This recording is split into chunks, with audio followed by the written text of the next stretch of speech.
Hello and welcome to another episode of the Space Economy podcast, where we're looking at ESG and sustainability in space. My name is Nishan. I'm one of the hosts today. I'm glad to be joined by Mickey. And I'm Mickey Sode. Welcome, welcome. And we're delighted to have as our special guest today, Karen Jones. So let's welcome Karen to the stage.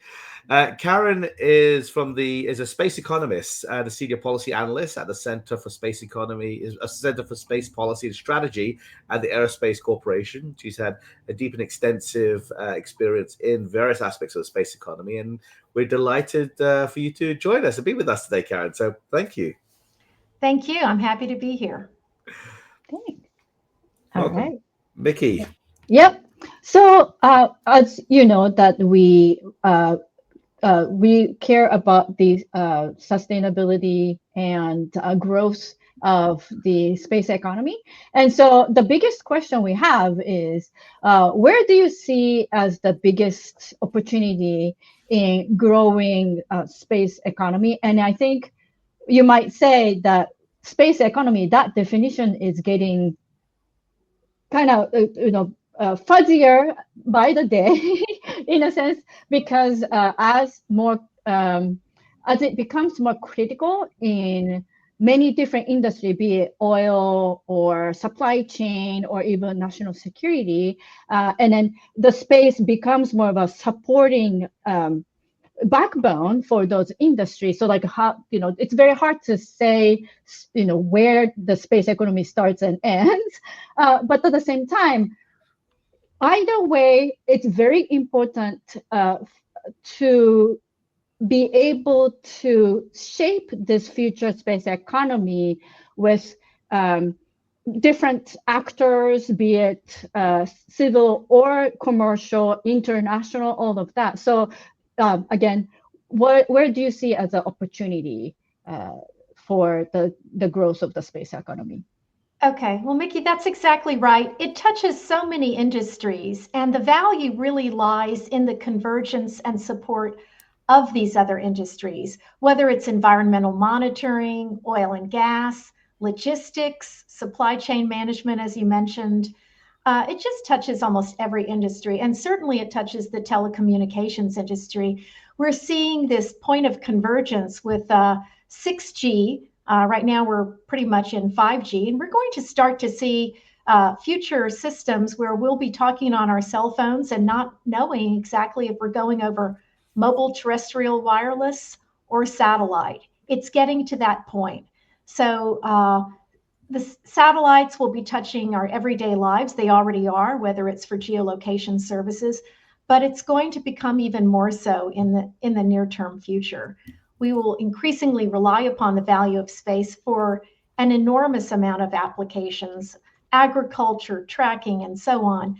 So as it becomes more important and more valuable, how can we ensure we're doing it right? It's becoming a critical link. And I think that's one of the things we're going to talk about today. The type of growth we've seen in the space sector has been incredible. I've been in the industry, I came from the management consulting field before, for over 21 years. And the last 10 years have just been amazing in terms of growth. Right now, we have over 10,000 satellites circling the planet, of which almost 2/3 are Starlink. And that's just an incredible number. And it's going to continue to grow. So as we think about that growth, how do we future-proof and ensure that the space economy is mature enough to tackle this new size? And that's fascinating because we're talking about a Starlink right now, and I know there's several other communication networks that are likely to come up. So in 5 years' time, we'll be having a very different conversation about the sorts of communication networks and infrastructure that we have. But also you talked about how it touches several sectors, agriculture, mining, but in itself, its supply chain is incredibly specific and unique. And I know you're a prolific researcher and writer, and we've seen a recent report that you've put out around the importance of critical minerals in the supply chain. I think you mentioned some minerals like gallium or germanium, or it's very specific to whether it's lasers or radar or protection from cosmic radiation. But it is at the same time you talk about these critical minerals, but you also talk about the importance of kind of reusability and sustainability, I imagine in the space economy, they use such a small amount of these minerals are there. Why is it important to talk about sustainability and reusability of some of those minerals when the space economy is still using small volumes of these very unique rare earths? Well, first of all, China controls such an enormous amount. And 80 to 100% of the germanium and gallium supply comes from China. And they know how to punch, and they know where to punch. And these critical minerals are desperately needed for a number of different technologies, including solar panel arrays and space electronics, as you mentioned earlier, including some of our weapons systems. China imposed some restrictions last year, and they blatantly said this is just the beginning.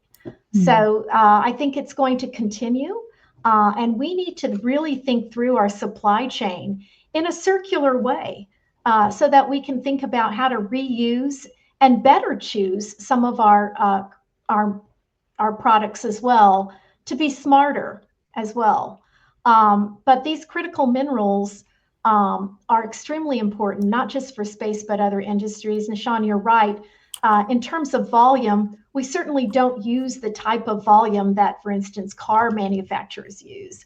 But it also means that the space industry doesn't have the bargaining power that the auto industry has. So we should cooperate and collaborate with some of these other industries to find new sources. And it also means leveraging some key partnerships, such as Canada and Australia.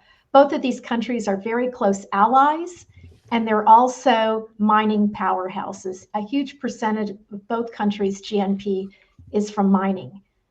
So it's important then, from the security of the supply chains to have these partnerships, nearshoring, ally shoring, to make sure you secure. And I imagine, the reuse. We've seen the SpaceX rockets and the reusability being a key principle that we've talked about if we want to go to Mars or the Moon, and that's a key principle. So then we keep them out of those rare earth minerals within the supply chain.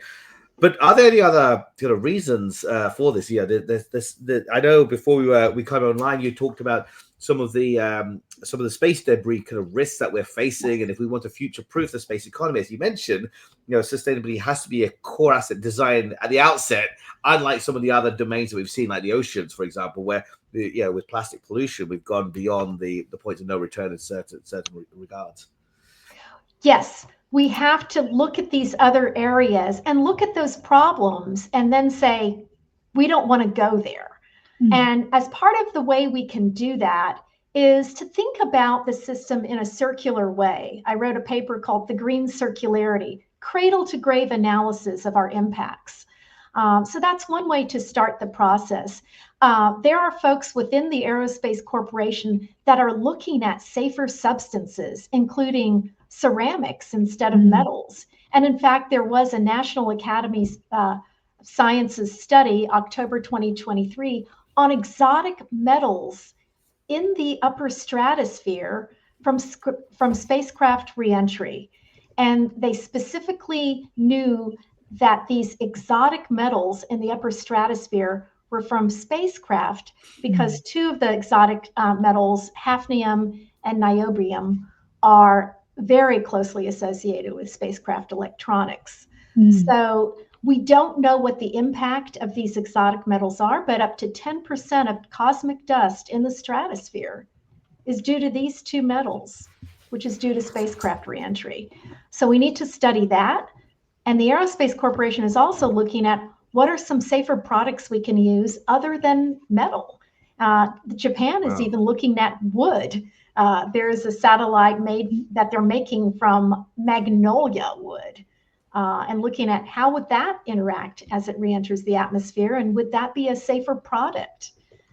We have a long way to go. And the other unique challenge within the space industry is we just can't simply switch out one product or one component with another. There is something called flight heritage, and it's incredibly important. We have to look at how these materials react in space, and sometimes it's a little uncertain. And as a result, we had this thing called tin whiskers when we tried to replace lead with tin. And we realized, gee, the metal doesn't really act as it should. And it actually created a lot of damage with some very, very large satellites several years ago. So flight heritage will be incredibly important, and testing these new materials will be as well. Go ahead, Nikki. Yeah, and I also can resonate with what you said, that flight heritage is important as new startups or new companies or new countries come into play, and they may not necessarily have as much heritage as US. Then I think there are a lot to be learned from the legacy and the wealth of knowledge that they accumulated. While if there is a great partnership between the new entrants as well as the legacy aerospace companies, then maybe the legacy companies can learn new technology from a new entrant, and the new entrants can learn the legacy from the legacy companies. And I think that will be a win-win. So I guess it's very important to have that relationship and be able to grow together towards the common goal is how I see it. Absolutely. International collaboration is going to be key. European space agencies looking at what does the environmental footprint look like, and they're doing a lot of it very, very good work in that regard. And they are thinking in terms of the circular economy. But there's startups around the country, around the world that are just entering the space sector. And I think there's a lot of good opportunities to collaborate and share. And we're seeing that not just across space system design, but also how do we share, for instance, our spaceports for access to space. We have the Global Spaceport Alliance that's come into effect to help us, better use spaceports around the world for access. And NATO is also looking at, I think it's called Starlift, another type of alliance to create synergy around the world for new spaceports. And so building on Mickey's point as well. So as we move, not just technologically, Mickey's point is also the business models are evolving. I think it is we never had cloud computing, for example, in a terrestrial territory, but now we have this phenomenon of cloud computing where you can nest in a range of business applications. I mean, is that also something that you see evolving with the space economy? And how would that apply to sustainability and thinking about sustainability? Yeah, we talk about circular economy on Earth, but are there principles like that you see, for example, with shared assets, for example, in space, like an Uber of space, for example? Absolutely. This will mean the importance of interoperability standards will be key. Mm-hmm. And there is a little known organization called the Consultative Committee on Space Data Standards, CCSDS, and they work to make sure that there is interoperability between satellite systems. As we move to open data and shared data systems and cloud computing and satellite serving cloud applications, we're going to get to a better place where we can start to see possibly fewer satellites and greater economies of scale in terms of using these networks and data standards to get the information we need. So I think that's going to take time to truly develop in a way that will work. And it doesn't apply to every satellite, but for those data-driven satellite applications, absolutely. And that's going to help with space congestion, which you referred to earlier. We can't just keep on this trajectory of exponential growth in the number of satellites. And instead, it might be like the early days of the internet. And I was one that did a lot of investing in fiber and lost a lot of money. And ultimately, it's not the pipe. And I remember reading an article, this is after I took my losses, and the title was, "It's the application, stupid." And I think that's what we're going to see here to some degree for some satellites. I'm not describing the entire field here, but we're going to start to see a better case of doing more with less. And so, using that principle of doing more with less, I guess as we start to see larger institutional investors coming. Right now, it's been a lot of high-risk investment, those from government agencies, defense agencies, venture capitalists. But we'll eventually see the space economy maturing to, just like the internet, a more balanced part of pension funds and mature asset holders investing in the space economy. And we're in this interesting political time right now where we don't know whether the term ESG will work, but concepts like ESG or sustainability becomes important. I mean, how do you see that field evolving? Do you see that there'll be a common consensus on the sorts of indicators? And is that a proxy for how a company is being run in space, or do you think you see this evolving as a free-for-all, or almost like the Wild West, where every company develops its own standard and tries to get there first and plant its flag?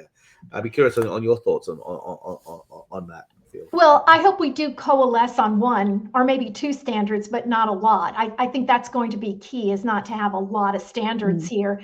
But environmental, social, and governance scores, ESG scores, will be very important in the future to incentivize the right type of behavior.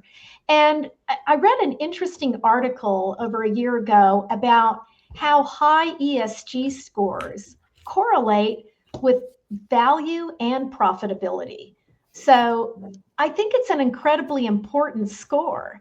I used to be in the oil and gas business, and I can tell you now, the sloppy operators, the ones that spewed methane, which is a gas you don't necessarily see, they were losing money from that. That's money going into the atmosphere, and it's usually a sign of other things not working right. So a good ESG score indicates that operators are competent and they're operating efficiently. And of course, we hope environmentally too. So I view ESG scores as very important, and I hope they remain that way. So yeah, I think we need to move in that direction. And as we think about ESG for space, it's kind of interesting because we touch so many domains. Obviously, satellites are built here on the ground, so we have the manufacturing component. We have the launch component, which affects the atmosphere.